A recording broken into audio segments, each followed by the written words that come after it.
अगर मान लीजिए हम आपसे एक क्वेश्चन लिखवाएं यहाँ पर, ठीक है, कि write the city plan of the IVC या give the characteristic of the IVC city planning, ठीक है। अगर क्वेश्चन लिखा है तो ये क्वेश्चन का आंसर आप लिख सकते हैं इसके बिहाफ पर। बताइए, बोलो, लिख सकते हो? अब आप एक क्वेश्चन लिखो, है ना। Give the characteristic features of Harappan cities. Sindhu सभ्यता के नगरों का चित्रण कीजिए, या सिंधु सभ्यता में नगर नियोजन से क्या तात्पर्य। नगर नियोजन से क्या तात्पर्य समझ में आ रहा है आराध्या? बेटा एक स्टोरी है, स्टोरी फॉर्मेट में हमें लिखना है। अब कैसे लिखेंगे? देखिए, जैसे ग्रेजुएशन में जब हम लिखते हैं तो ग्रेजुएशन में आंसर राइटिंग अलग होती है, उसमें हम सीधे लिखते हैं, पन्ने भरने रहते हैं, और इसमें नहीं। इसमें आप पेजेस नहीं भरने बेटा, इसमें लिमिट होगा। जैसे 150 वर्ड्स की लिमिटेशन लिख लीजिए, 150 वर्ड्स, 150 शब्दों में आपको आंसर लिखना है। तो कहने का मतलब है कि इसमें वर्ड लिमिट्स होगा 150 शब्दों में, 200 शब्दों में, 250 शब्दों में। तो अब क्या है कि सब सीधे 250 शब्दों में पहले लिखे, 250 वर्ड्स लिखना, 150 250 लिखो, जितना बढ़ा चढ़ा के लिख सकते हो लिखो।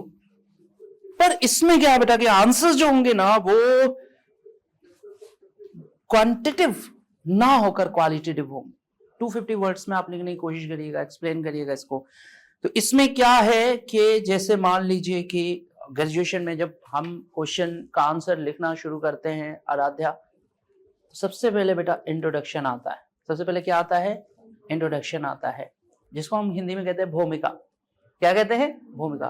तो शुरुआत कैसे करेंगे? शुरुआत करेंगे आईवीसी वाज द ओल्ड या great civilisation of the world, एक महान सभ्यता थी, हेल्ड इन इंडिया, भारत में पाई गई। इसका ड्यूरेशन 2350 से 1750 ईसा पूर्व तक है ना।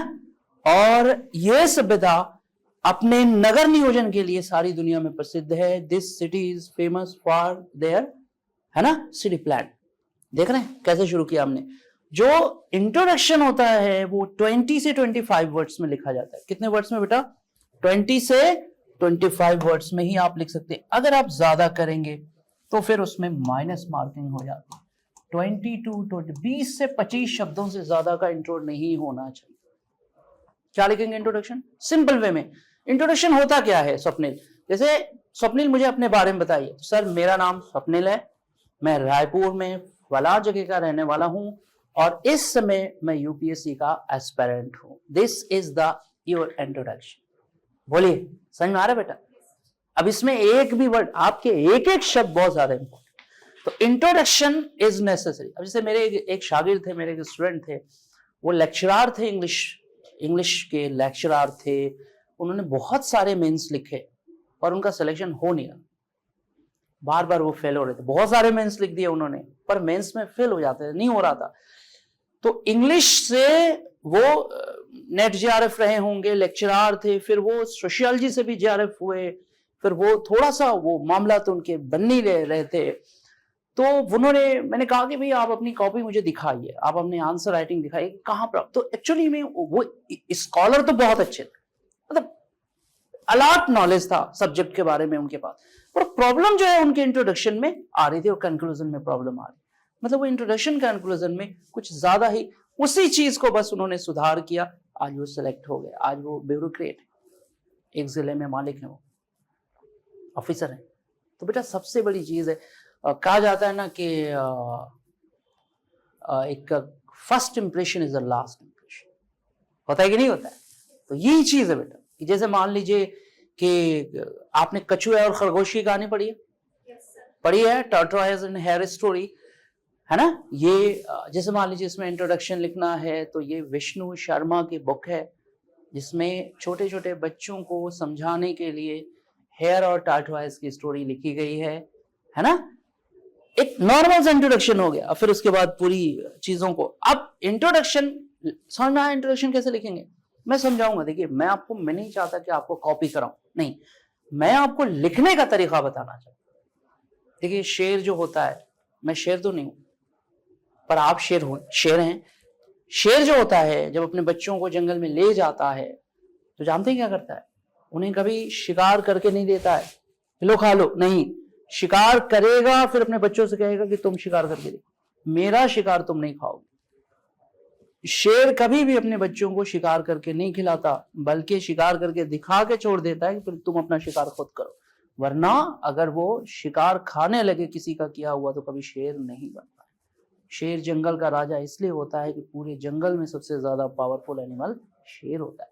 तो आप शेर बनिए, आप शेर से लर्न करिए कि हमें खुद से चीजों को करना है। तो ये क्या है बेटा, इसका इंट्रोडक्शन समझ में आया कैसे लिखना है कि IVC was the oldest civilization of the world, दुनिया के one of the oldest civilization of the world, दुनिया के प्राचीन सभ्यताओं में से एक है।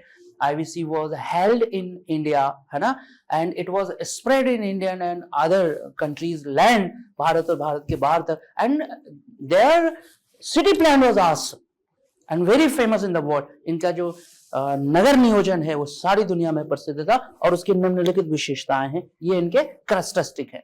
उसके बाद सबसे पहले सिटाडेल, सिटाडेल पे लिखेंगे कि सिटाडेल था, 2 पार्ट में बटा हुआ था, दे लिखेंगे। फिर सिटाडेल के बाद लिखेंगे कि इनके घर काफी बड़े होते थे, there were the multiple rooms in their houses, जिसमें तमाम, ठीक है, पहले सिटाडेल, फिर हाउसेस, फिर रोड्स, फिर स्ट्रीट, इनके यहाँ गलियां भी होती थी, तकरीबन 3 मीटर के बराबर इनके यहाँ गलियां पाई गई। रोड्स की जो चौड़ाई थी वो 9 मीटर थी और गलियों की चौड़ाई कितनी थी? 3 मीटर्स थी। रोड्स कितनी थी आप मेंशन कर लेना उसमें, तो जहां रोड्स लिखा ना उसमें लिखो 9 मीटर अप्रोक्सीमेटली रोड्स की वाइडनेस थी, चौड़ाई थी। और street were also founded from there,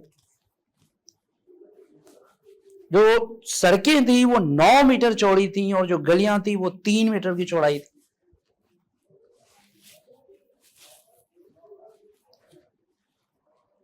समझ में आ रहा है आराध्य? क्लियर है बेटा?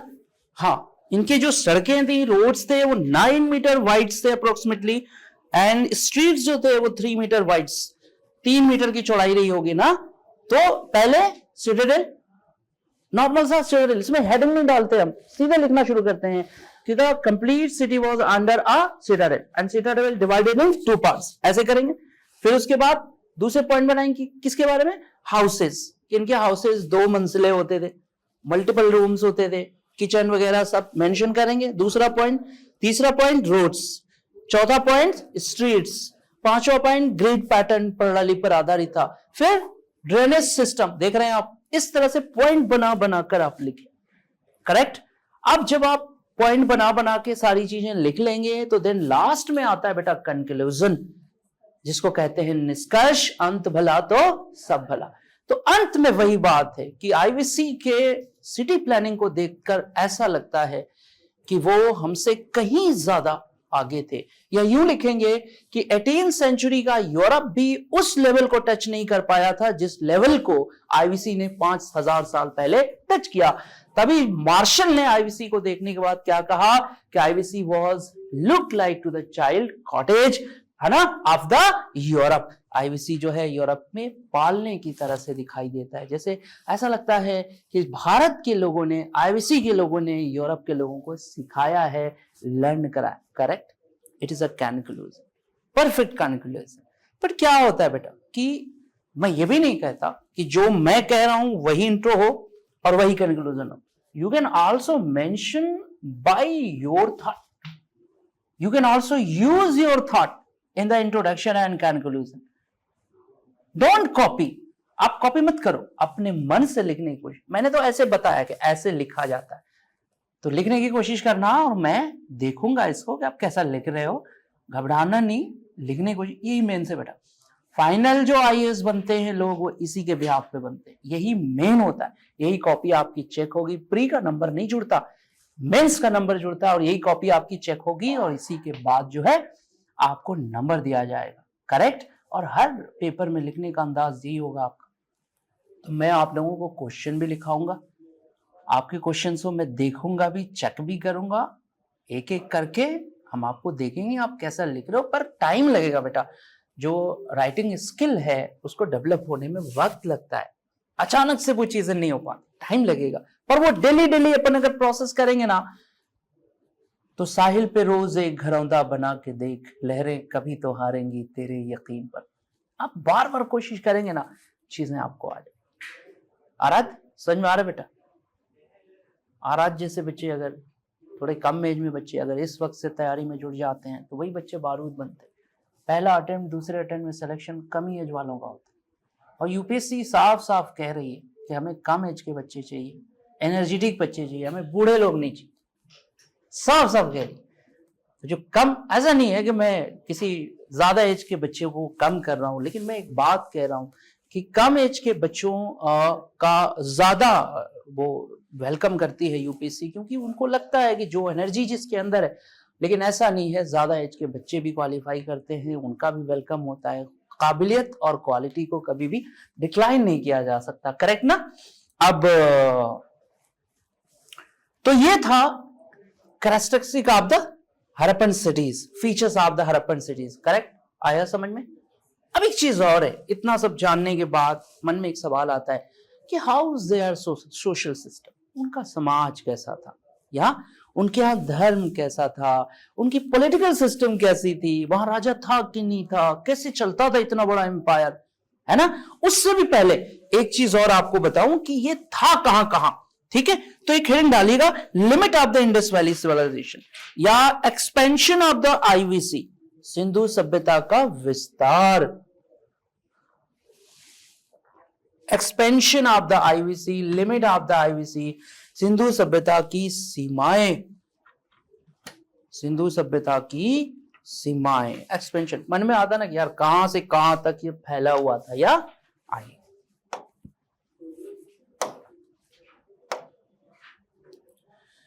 एक मिनट।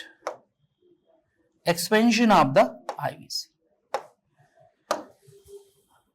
तो देखा जाए कहां से कहां तक ये फैला हुआ है। चलिए, ये हो गया आपका नॉर्थ, ये साउथ, ये वेस्ट, ये east.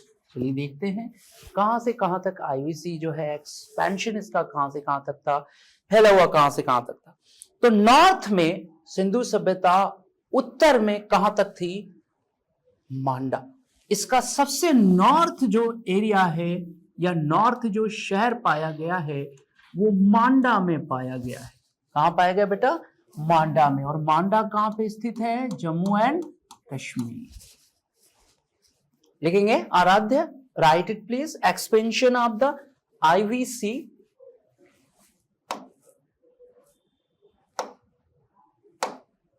expansion of the IVC, लिखेंगे कि the northern city of the IVC was held in Manda in Jammu and Kashmir।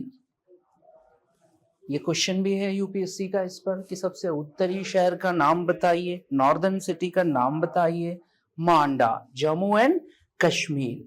दूसरा सवाल आएगा कि Manda was situated near to which river, Manda किस नदी के किनारे स्थित था? तो उस नदी का नाम था Chenab river. The city of Manda was situated near to the Chenab river. ये चेनाब नदी के किनारे स्थित था। Chenab river, river of the Chenab, Chenab नदी के किनारे स्थित था। समझ में आ गया? क्वेश्चन अगर इस पे आता है तो ऐसे क्वेश्चन आएगा। ठीक है, कि आईवीसी का सबसे नॉर्दर्न सिटी बताइए, मांडा। ठीक है, किस इंडिया के किस स्टेट में स्थित है? जम्मू कश्मीर। किस रिवर के नियर बाई अवस्थित है? चेनाब रिवर के। ठीक है, अब जाहिर सी बात है अगर नॉर्थ देखा तो साउथ देखते हैं। तो साउथ सिटी लिखिए, southern city of the IVC, Sindhu सभ्यता का दक्षिणी जो शहर है वो है दायमाबाद। कहां है बेटा ये? दायमाबाद। दायमाबाद, दायमाबाद कहां पे पड़ता है? महाराष्ट्र में। ये कहां है बेटा? Maharashtra. Maharashtra, Daimabad was situated in Maharashtra. ये महाराष्ट्र में स्थित था। ठीक है, किस रिवर के किनारे है बेटा? तो river of the Pravara. Pravara नदी के किनारे अवस्थित था। River of the Pravara. Daimabad was situated near to the river of the Pravara.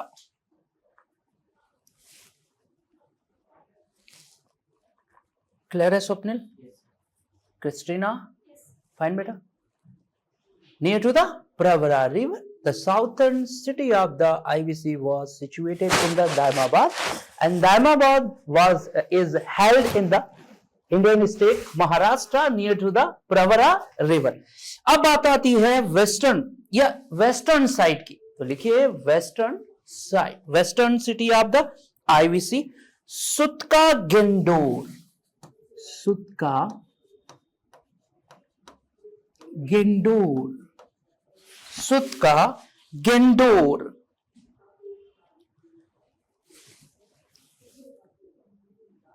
सुतका Gendor कहां है ये पाकिस्तान में पड़ता है। सिंधु सभ्यता का सबसे पश्चिमी शहर सुतका गेंडोर है।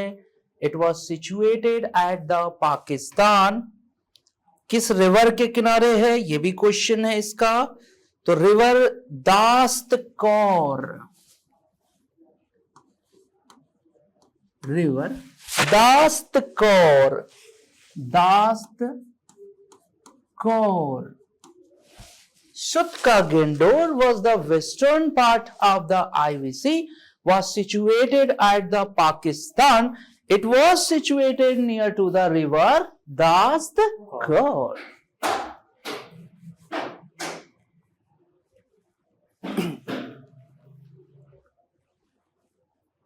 ठीक है, और उसके बाद ईस्टर्न पार्ट लिख लीजिए।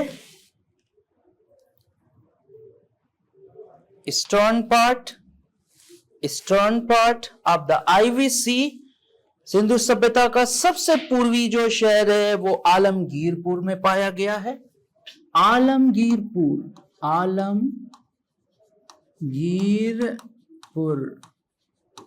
आलमगीरपुर कहां है ये? यूपी, उत्तर प्रदेश। हाँ बेटा, हाँ PUR है, ये P ही है। आलमगीरपुर उत्तर प्रदेश में है। ये किस जिले में आता है? मेरठ के पास, नियर टू द मेरठ। और ये किस रिवर के किनारे अवस्थित था? Situated near to the Hindon river. Hindon river, near to the Hindon river.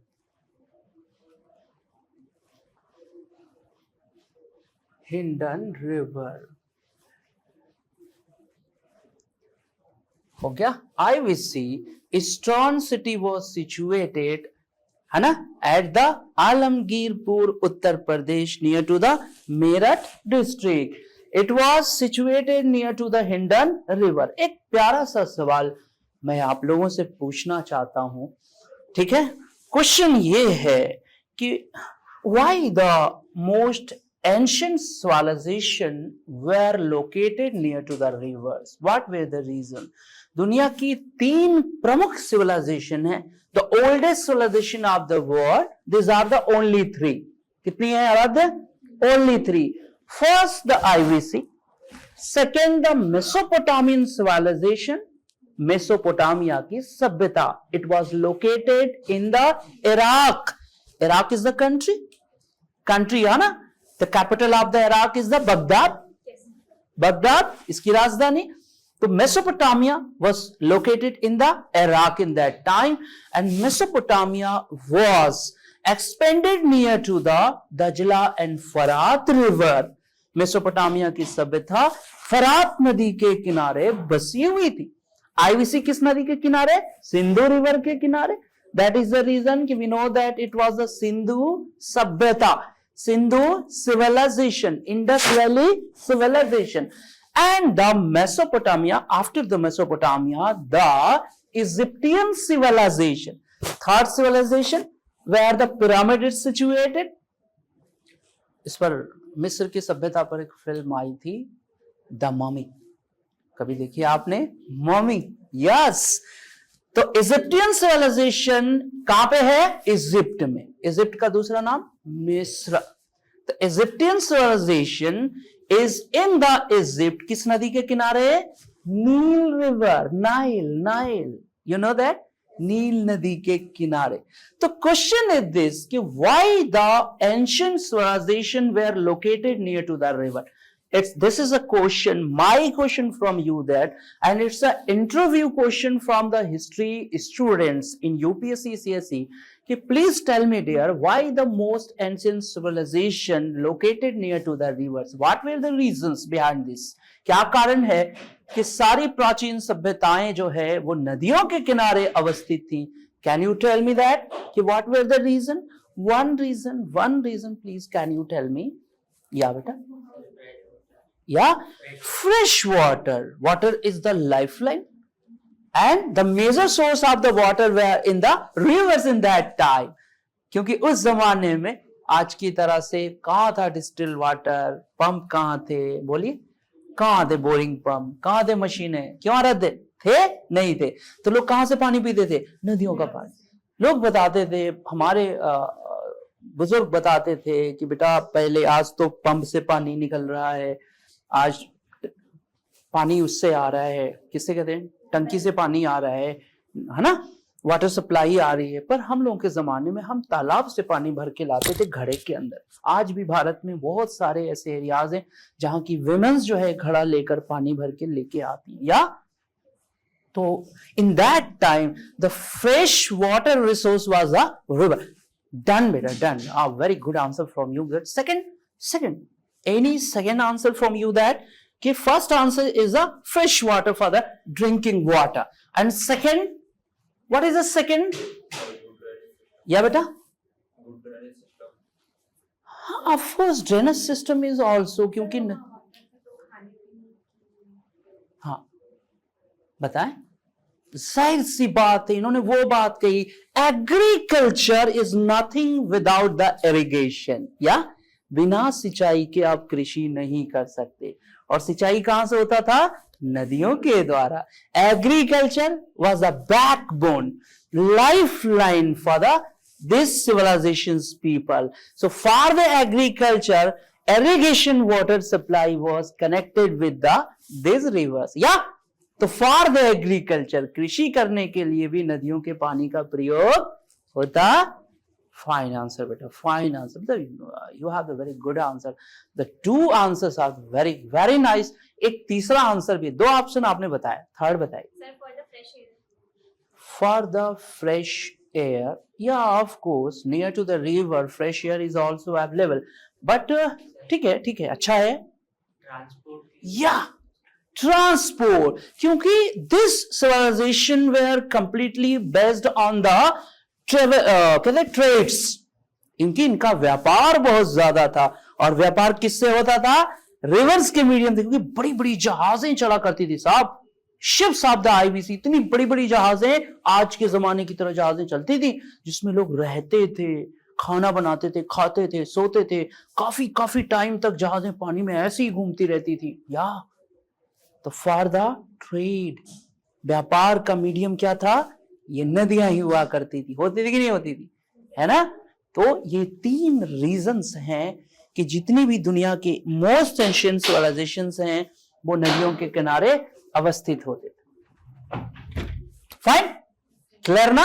अगर ये क्वेश्चन किसका? इंटरव्यू का क्वेश्चन. अगर आपका हिस्ट्री सब्जेक्ट होगा, इफ एनीथिंग, तो हिस्ट्री सब्जेक्ट होने की वजह से पहला क्वेश्चन आपसे आएगा कि डियर आपने तो बड़ा पढ़ा है हिस्ट्री, बड़े सिविलाइजेशन आपने पढ़े हैं, IBC, मेसोपोटामिया, इजिप्टियन सिविलाइजेशन. तो कैन यू टेल मी कि what was the reason that कि the most oldest civilization located near to the rivers? आपसे खोले तो तीन रीजंस बता दीजिए, आंसर करें, मजा आ जाएगा, एग्जामिनर खुश हो जाएगा.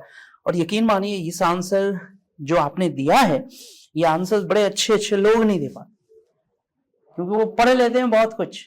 क्योंकि ना बेटा UPSC का एग्जाम जो है ना, वो आपके थॉट प्रोसेस पे ज्यादा है. कितना आपकी सोच दमदार है ना, वो रटी हुई चीजें पूछेंगे ना, घिसी पिटी नहीं, नई चीज, innovative ideas. They want to know the innovative ideas. समझ में आ रहा है? आपने भी अच्छा बताया, चीजें बताई, कोई नहीं. अब ये चीजें क्लियर हुई. एक बार देखें तो जरा मजा लिया जाए कि IBC images on map. Map पे थोड़ा देखते हैं कि सिंधु सभ्यता कहां से कहां तक दिखती है, मजा आएगा। ठीक है, आईवीसी ऑन, एन कहां गया भाई, ऑन मैप। चलिए देखिए मैप पे देखते हैं इसके इमेजिनेशन। हाँ, मैप ये है, कौन है, ये है ना, इसको खोलें, किसको खोलें, इसको खोलें, इसको खोलें, मैप। आइए देखा जाए। ओहो, ये देखिए, ये है सिंधु सभ्यता मैप में। आप देखिए सबसे पश्चिम में देखिए सुत्कागेन, दिख रहा है कि नहीं दिख रहा है? ठीक है, ये वेस्टर्न पार्ट। ईस्टर्न पार्ट देखिए, आलमगीरपुर कहीं दिख रहा है आपको? आलमगीरपुर ईस्टर्न पार्ट, शायद छुप गया है क्या, ये इससे छुप गया क्या? दिखना चाहिए, आलमगीरपुर इसी में होगा। दायमाबाद दिख रहा है आपको? दायमाबाद, मांडा दिख रहा है? मांडा दिख रहा है ना? सुतका गेंडोर दिख गया। दायमाबाद, ये शायद पूरा मैप नहीं है ना, ये कटा हुआ मैप है। हाँ, पूरा मैप नहीं दिखा रहा है, इसमें दो और दिखने चाहिए। इसमें ना नीचे की तरफ दायमाबाद होगा और ईस्टर्न साइड में जो है पूरा मैप, फुल मैप नहीं दिखा रहा है ये। और फिर से आते हैं शायद, और पीछे जाना पड़ेगा क्या, इसमें पूरा मैप नहीं दिखा रहा है इसमें। ओह नो, एक मिनट,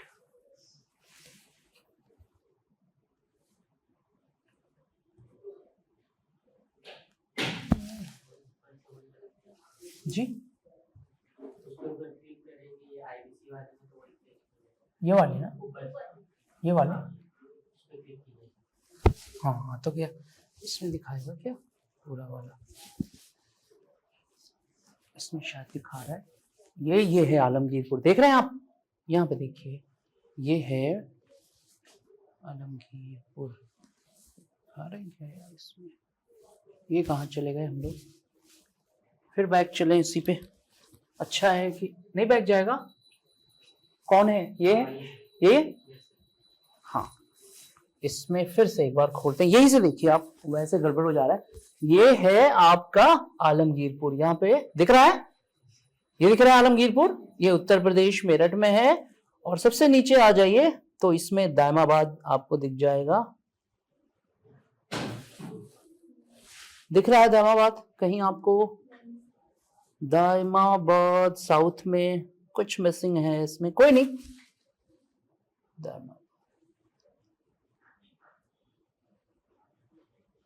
एक बार और देख लेंगे बाद में, फिर इसको कहीं ना कहीं मिसिंग है, कहीं होगा इसमें, डेफिनेटली होगा, पर वो दिख नहीं रहा। कोई नहीं, आ जाएगा, एक बार और देख लेंगे इसको। ये चीज क्लियर हो गया? यस आराध्य, फाइन ना बेटा, विदाउट एनी हेजिटेशन ना, ये मैप पे ठीक है। अब आइए, अब हम लोग आगे चलते हैं और चलते हैं अब थोड़ा और घुस। अभी तो हमने उनके घर में घुस गए, अभी तो हम उनके घर में घुस गए, उनके किले देख लिए, उनका ड्रेनेज सिस्टम देख लिए, हाँ सब कुछ देख लिए, पर हम उनकी सोसाइटी देखना चाहते हैं। Want to know about their social system. तो हेडिंग डालेंगे social system of the IVC या society under the IVC. Sindhu सभ्यता का समाज कैसा था? Social system in the IVC, social system in the IVC, Sindhu सभ्यता का समाज।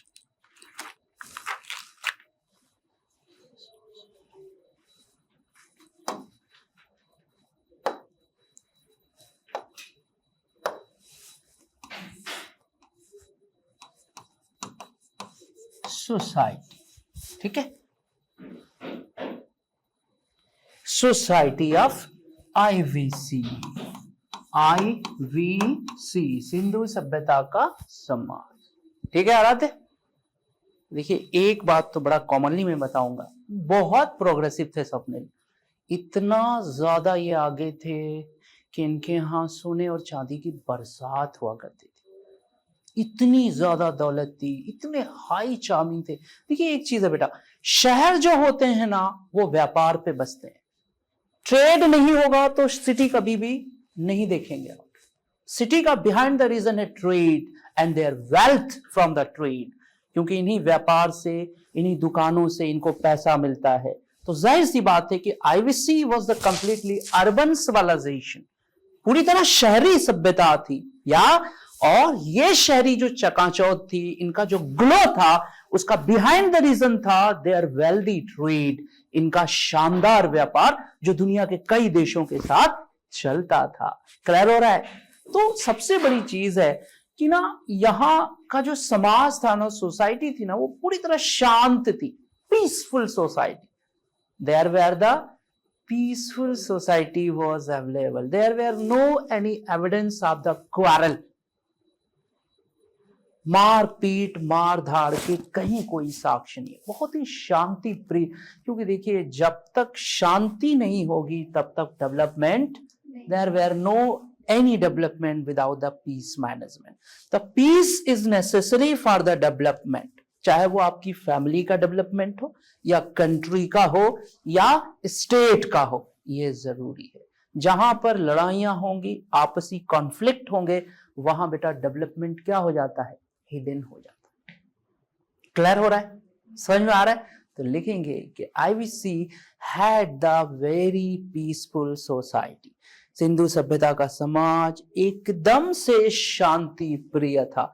And there were no any evidence of the quarrel, conflict between the peoples, quarrel, conflict between the peoples, किसी तरह के लड़ाई झगड़े के कोई साक्ष्य यहां पर नहीं मिलते।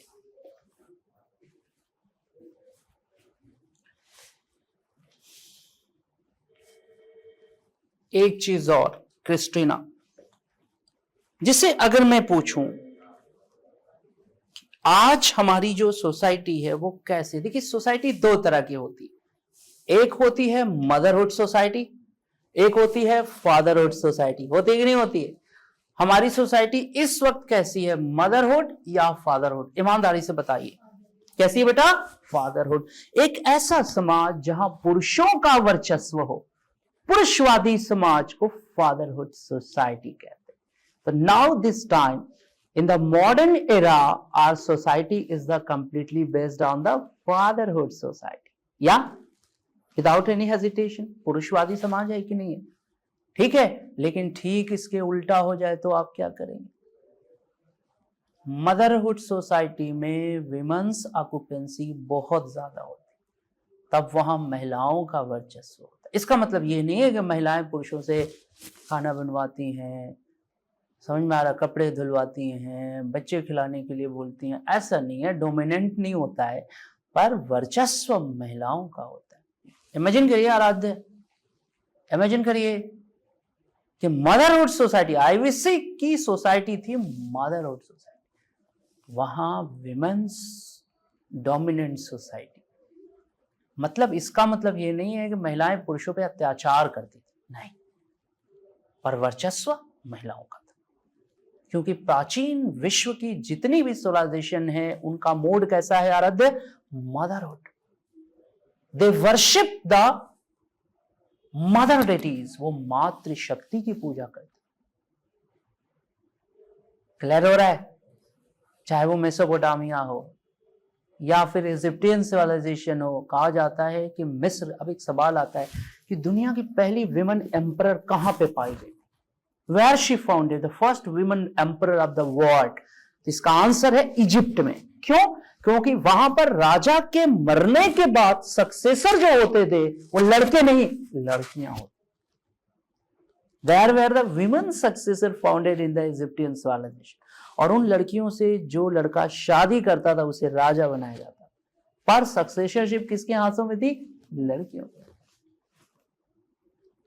पुराने जमाने की बात, आप यकीन नहीं करेंगे उस जमाने में, आज के ज़माने में, अब जब हम मॉडर्न हो गए तो आज के ज़माने में शादियां कैसे होती हैं?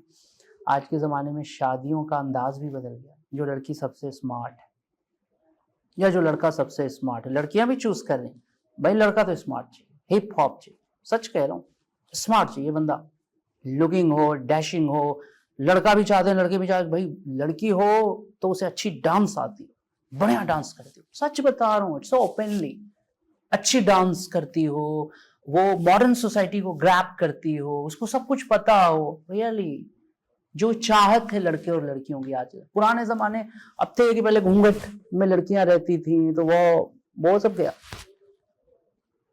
आजकल तो शादियां भी लव मैरिज हो रही, लड़के लड़कियां अपने हिसाब से चूज कर रहे हैं पार्टनर्स। क्यों आ रहे थे?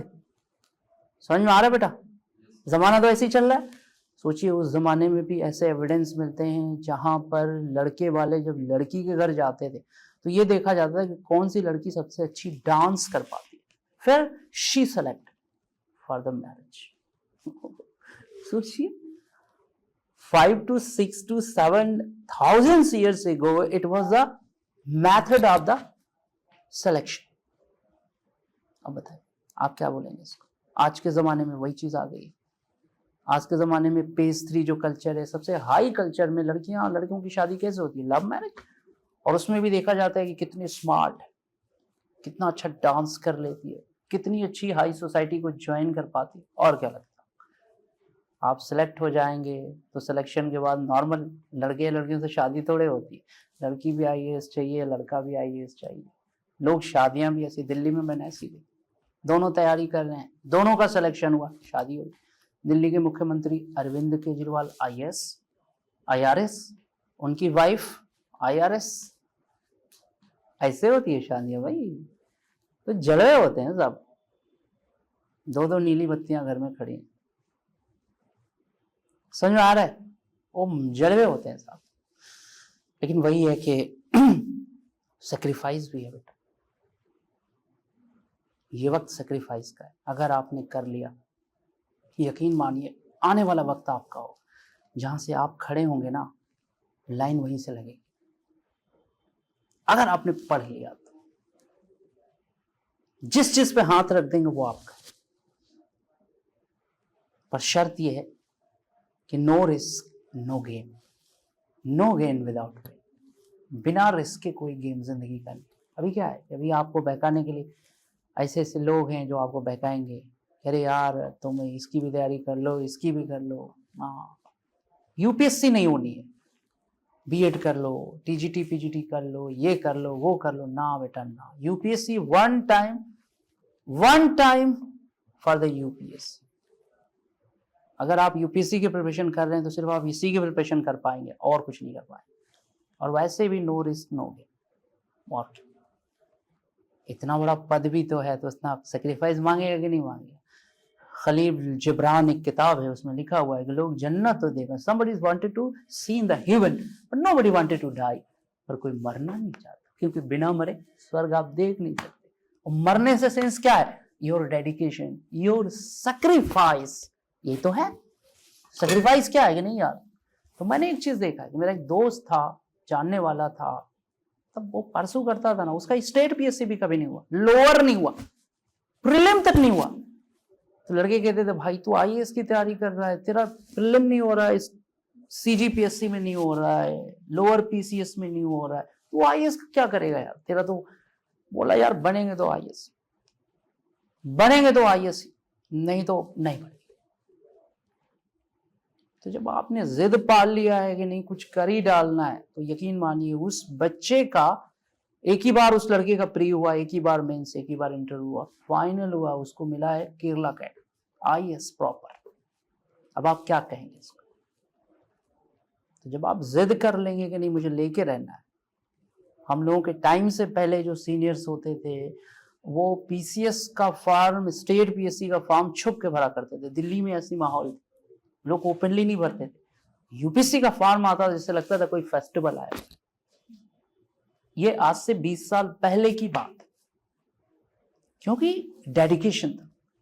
मैं ऐसे लोगों के बारे में जानता हूं जिन्होंने पीएससी की जॉब निकाल के छोड़ दिया फॉर द यूपीएससी, और फाइनल यूपीएससी क्वालिफाइड। तो your dedication is must for your success. अगर आप रिस्क लेंगे तो आप गेम खेलेंगे। तो कभी भी किसी के बहकावे में नहीं आना बेटा। अगर आपका दिल कह रहा है ना, पहले तो मैं कहता हूं कि दिल की आवाज को सुनो, लिसन योर हार्ट वॉइस, आपका दिल कहता है कि नहीं यार, क्योंकि जो ना यहां से जो आवाज आती है ना, ब्लेसिंग टू द गॉड, वो कभी खाली नहीं जाती। तो अगर दिल में आ रहा है कि नहीं मैं कर जाऊंगा, definitely you will do, you definitely you will, आप कर जाए। यहां से अगर आपकी आवाज आ, समझ में आ रहा है, क्लियर हो रहा है? तो जितनी भी एंशिएंट सिविलाइजेशन थी वो नदियों के किनारे हुआ करती थी, है ना, रिवर्स के किनारे हुआ करती थी। अभी मैंने जो लिखा है कुछ शायद नक्शे में मिसिंग होगा, तो वो दिखा नहीं है, एक ही नहीं दिखा ना, दायमाबाद नहीं दिखा, वो भी है, दायमाबाद सबसे साउथर्न स्टेट है इसका। अब सोसाइटी की बात कर रहे, अपन सोसाइटी बात कर रहे थे ना, तो इनकी सोसाइटी कैसी थी बेटा? Motherhood society. कैसी थी बेटा? मदर। तो लिख लेंगे कि IVC had the motherhood society.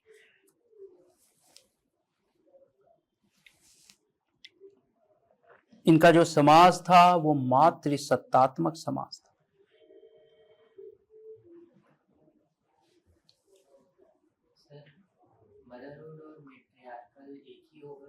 मैट्रियार्कल similar ही है काफी, मतलब मदरहुड ही कहिए इसको सीधे, मदरहुड सोसाइटी यानी मातृसत्तात्मक समाज। लेकिन इसका मतलब ये नहीं है कि इसमें महिलाएं डोमिनेंट थी या महिलाएं पुरुषों को, हालांकि बेटा सच्चाई ये कहती है, हिस्ट्री ये कहती है कि दुनिया का हर सिविलाइजेशन, अर्बन जो सिविलाइजेशन होता है वो मदरहुड में कन्वर्ट हो ही जाता है। जैसे आज के जमाने में आप देख लीजिए क्या है, आज हमारी सोसाइटी धीरे धीरे मदरहुड की तरफ बढ़ रही कि नहीं बढ़ रही? आज कौन सा ऐसा फील्ड है जिसमें लड़कियां नहीं है? सारे फील्ड में लड़कियां आ गए, चाहे वो एयरफोर्स हो या फिर कोई भी फील्ड देख लीजिए। आईएएस में 1 से लेकर 10 तक में लड़कियों के भरमार है रैंक में, बताइए भाई कि नहीं है? आज की सोसाइटी में क्या होता है, मैं देख रहा हूँ कि आप बाजारों में कभी मैं जाता हूँ तो देखता हूँ कार रुकती है, कार में से एक लेडीज निकलती है बैग लेके और वो मार्केटिंग कर रही है, कर रही कि नहीं कर रही? हस्बैंड अंदर बैठा हुआ है, बच्चा भी लिए रहते हैं गोद में, और अंदर खिला रहा, चुप चुप मम्मा आ रही, चुप मम्मा आ रही। ये क्या है? ये क्या है? मदरहुड है कि नहीं? चीजें कन्वर्ट हो रही, विमेंस पर ट्रस्ट बढ़ता जा रहा है। कुछ पोस्ट तो ऐसे हैं वो पूरी तरह विमेंस को डेडिकेटेड है, अब महिलाओं को ही दिया जा रहा है कि नहीं इस पे सिर्फ विमेंस आई। क्या है? तो पूरा सोसाइटी का कन्वर्जन आज किस पे जा रहा है? विमेंस पर। वेस्टर्न कल्चर को देख लीजिए, अमेरिका यूरोप में आप जाएंगे, टोटली विमेंस सोसाइटी जो है आती जा रही है। वो बस नाम नहीं दिया गया पर वो है, महिलाओं का सम्मान बढ़ता जा रहा है, उनको इज्जत मिल रही है, उनको पद दिए जा रहे हैं, है ना? पर इसका मतलब ये नहीं होता कि वो डोमिनेंट थे, नहीं, डोमिनेंट नहीं, वो प्यार से सोसाइटी थी। अब और क्या चीजें हैं इसमें? तो सबसे बड़ी चीज है कि आईवीसी जो है वो कंप्लीटली अर्बन सिविलाइजेशन था। कैसा सिविलाइजेशन था बेटा? तो लिखेंगे कि IVC was a highly developed urban way of the life. IVC had the highly developed urban way of the life. शानदार शहरी समाज था ये सिंधु सभ्यता। The peoples were highly aware, वहां के जो लोग थे बहुत ज्यादा जागरूक थे और उनका लिविंग स्टैंडर्ड बहुत, they had the high living standard. उनका जो लिविंग स्टैंडर्ड था वो बहुत ही ज्यादा हाई था, बहुत ही ज्यादा हाई था, स्टैंडर्ड हाईली, है ना? अच्छा, इनके समाज में स्पेशली कौन कौन से लोग थे उन पर बात करेंगे। तो देखिए समाज अगर आप देखेंगे ना तो समाज डिफरेंट पार्ट्स में डिवाइड था, ठीक है? लिखेंगे the society was divided into different parts.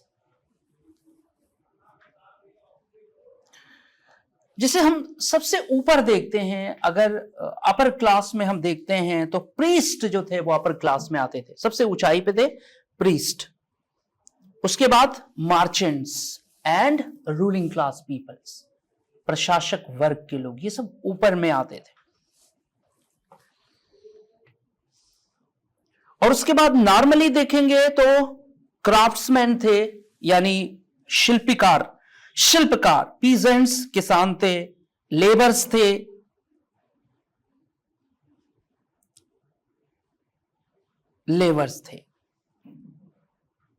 ठीक है?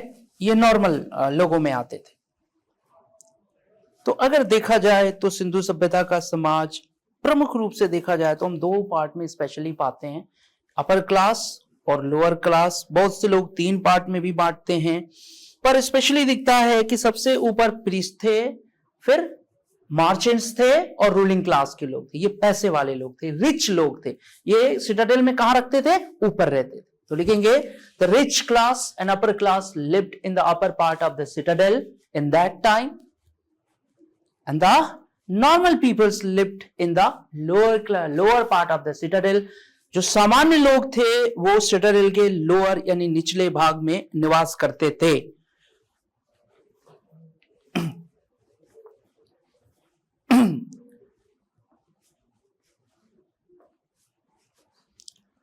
पर एक चीज जो मैं आपसे बोलना चाहूंगा, मतलब इनको देख के ऐसा लगता है, आईवीसी को देख के लग रहा है ना कि जो पैसे वाले लोग हैं, जो रिच क्लास के लोग हैं, ऊंचाई पे रह रहे हैं, नॉर्मल लोग नीचे रह रहे हैं। मतलब एक बात तो बड़ा साफ है, हालांकि ना इनके यहाँ पे कोई बहुत ज्यादा कंजर्वेटिव मेंटेलिटी नहीं थी बेटा, ठीक है ना, कोई कंजर्वेटिव मेंटेलिटी नहीं थी इनके यहाँ पर कैसा है ना कि इनके यहाँ पे एक चीज है कि हम देखते हैं कि जो सोसाइटी थी ना वो बेसिकली जो है देखा जाए तो समाज के अंदर हम पैसे के हिसाब से यानी मनी के बिहाफ पर जो है हम देखते हैं कि सोसाइटी 2 भागों में बटी।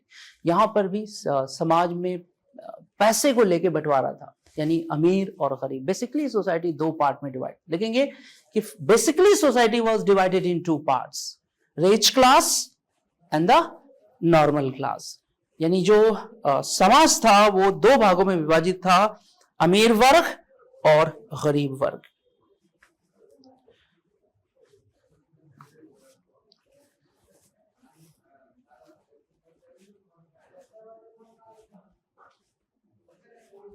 अमीर वर्ग और गरीब वर्ग, यानी समाज जो था वो 2 भागों में विभाजित था, है ना। वैसे तो इतने सारे पार्ट्स हैं सोसाइटी के, मार्चेंट्स है, लेबर हैं, प्रीस्ट हैं, पुजारी वर्ग के लोग हैं, है ना, रूलिंग क्लास हैं, पर समाज देखा जाए तो 2 ही भाग में विभाजित है, एक अमीर थे और दूसरे गरीब थे। आ रहा है समझ में? कोई प्रॉब्लम तो नहीं, इश्यू तो नहीं है। तो इनकी सोसाइटी ऐसी थी। अब सोसाइटी के बाद थोड़ा सा आगे बढ़ते हैं और लिखते हैं political system of the IVC, Sindhu सभ्यता का राजनीतिक जीवन। Political system of the IVC, Sindhu सभ्यता में राजनीतिक जीवन, यानी सिंधु सभ्यता का राजनीतिक जीवन कैसा था।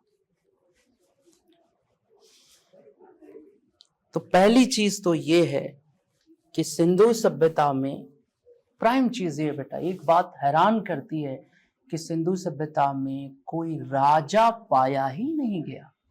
There were no any evidence of the king was founded from the IVC।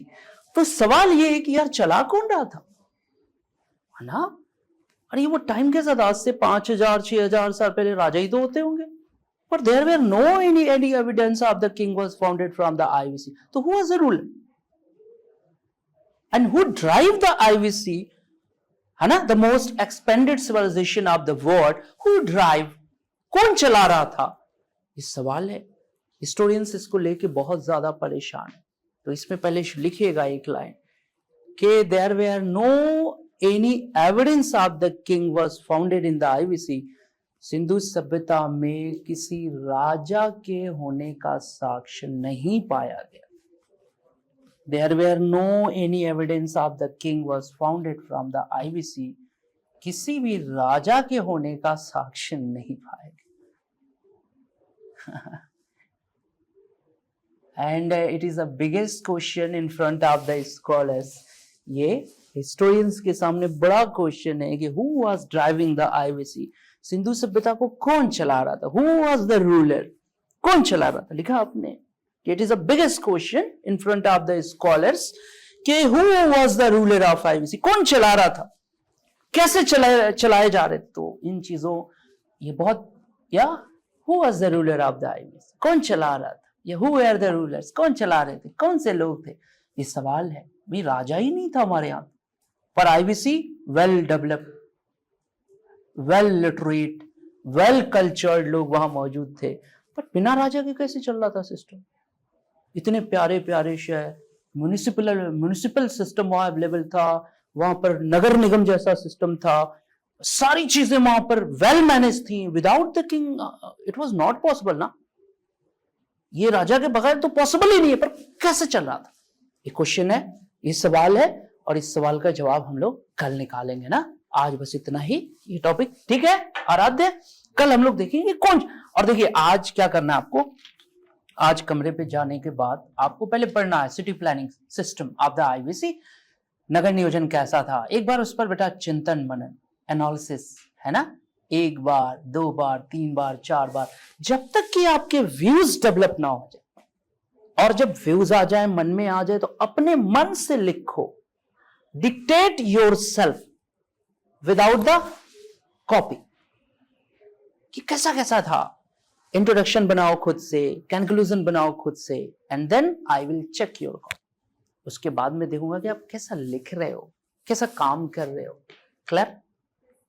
आ रहा है समझ में? तो आप धीरे घर जाने के बाद इस पर काम करना, आराम से दिखाना। आप मुझे मंडे को चेक कराना, है ना, कोई जल्दी नहीं है कि आप कल ही दिखाओ, पर इसको करना, आराम से लिखना। मैं एक एक क्वेश्चन आपको दिया करूंगा लिखने के लिए, पहले समझा देंगे, बता देंगे, फिर आपसे लिखवाएंगे, फिर मैं आपकी कॉपी भी देखूंगा कि आप कैसा लिख रहे हैं। क्योंकि राइटिंग स्किल जो है ये एक लॉन्ग प्रोसेस है बेटा, इसको डेवलप होने में वक्त लगता है। क्लियर ना? जल्दी नहीं होता, आराम से, पर आएगा तो खूब आएगा। और यही वो वे है जिससे आप यूपीएससी में रैंक ले सकते हैं। और आपकी लेखन से जानकारी सबके पास होती है। मेरी बात अब समझिए, दो तरह के लोग होते हैं दुनिया में। एक लोग होते हैं जिनके किचन में सामान बहुत कम होता है, समझ में आ रहा है, बहुत कम सामान। एक होते हैं जिनके किचन में सामान बहुत होता है पर उनको लगाना नहीं आता, अरेंजमेंट नहीं आता। जिनके पास सामान बहुत है, मेहमान आया है, जैसे तैसे लगा दिए, पर मेहमान हैप्पी हो कि नहीं, वो देख के समझ जाता है कि नहीं, इनके पास तरीका नहीं है, ये कल्चर्ड लोग नहीं है, ये अच्छे लोग नहीं है कि नहीं। और कुछ लोग होते हैं जिनके किचन में सामान कम होता है लेकिन इतनी प्यार से उसको परोस देते, परोसना कहते हैं उसको, इतने प्यार से परोस देंगे कि सामने वाला खुश होकर चला, अरे यार। तो हमें परोसना आना चाहिए, हमें उस चीज को कैसे कब देना है ये चीज समझ में आनी चाहिए। कौन सी बात कहां कैसे कही जाती है, ये सलीका हो तो हर बात सुनी जाती है। अगर आपको ये याद आ जाए कि कब क्या कैसे बोलना है तो आप छा जाएंगे ना सामने वाले में। बोलिए।